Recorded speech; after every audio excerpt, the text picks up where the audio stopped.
How to change language on Amazon. Hi everyone, welcome to this tutorial. In today's tutorial, I'll be showing you how you can change language on Amazon.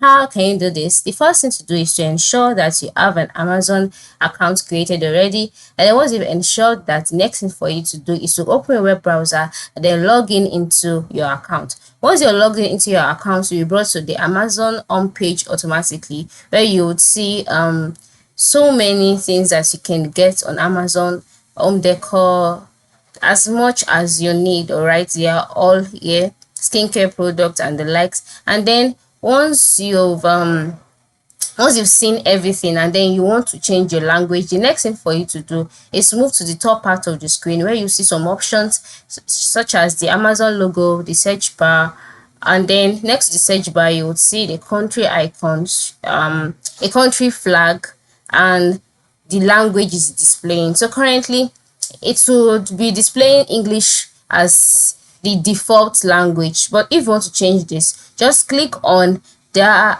icon, the flag, and the language, and then you will see the option change language. All right, change language. So all you need to do is just select the language that you would want to change to. Okay, once you select it, you see your language will be changed automatically. So this is how we can change language on Amazon. Very simple, right? Yeah, so go ahead and try it out today. Thanks for watching.